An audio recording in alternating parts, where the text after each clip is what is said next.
Well, this is going to be a relatively rushed video, but currently, as of right now, December 19th, 2022, it is trending on Google that the Atari VCS has been pulled by Atari SA.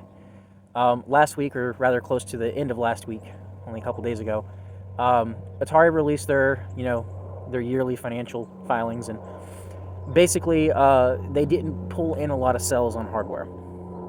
That, of course, meaning that the VCS was at the bottom of that list, and the majority of their sales came from software through multiple platforms. It comes as no surprise that the Atari VCS has a very small following, and as ambitious of an idea as the console is, I definitely think, and I still stand firm, that it is very underutilized and underappreciated. I'm not entirely sure the route that Atari wants to go with this. But I'm a little confused on the matter, so I want to have this open discussion with you guys. Atari had announced, or members of Atari had announced, that they were going to continue to support the console all the way into the end of 2023. And there were supposed to be 16 new titles coming in next year. So maybe this doesn't mean the death of Atari OS or the storefront. It could just mean the death of the hardware. There was also a mention of looking into other means to expand upon the Atari VCS. That may not necessarily mean hardware. It could mean third-party distributors. It could mean opening it up to third-party developers for things like controllers, or maybe even utilizing the hardware that the VCS is built upon. But I just kind of want to hear your thoughts, because it actually makes me pretty sad to hear that Atari is pulling the plug on the VCS.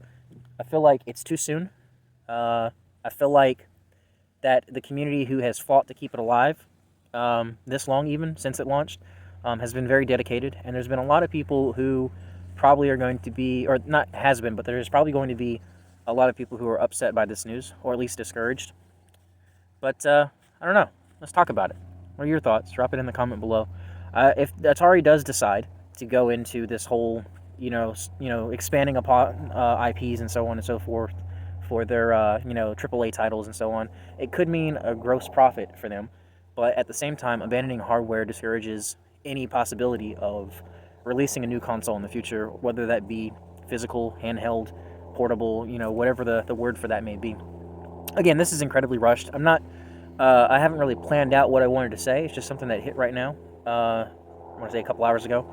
And I think it sucks. I think it sucks a lot, because I really enjoy the console, but, to each his own, I suppose. Anyway, I don't want to ramble on, so why don't you guys drop your comments below. Let me hear your thoughts. I'd love to know what you have to say about the supposed death of the VCS. What do you think Atari could possibly do to maybe revamp it or restore it, or maybe revive the hardware sales? I mean, right now you can get a base model for $150 online, or you can get, and that's of course due to the holidays right now, or you could get the all-in bundle for about $240, which is a deal. They would have definitely sold a lot more units if they had started out at that, if they would have sold it at a loss, because it wouldn't have hurt the company. If anything, it would have gotten it into more people's hands, and it could have saved it. But, yeah. Anyway, I guess that's the end of the video.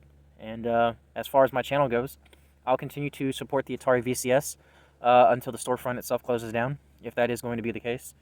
So with that in mind, this couldn't possibly mean a partial decline in some of the content on my channel, so I hope that doesn't make you guys want to unsubscribe or not watch my content. I'll still, of course, be reviewing all kinds of Atari stuff. But anyways, thank you guys for watching. I've been Kaz Denizon with Kraz Productions. I can't believe I just did duck lips. Thanks for watching, guys.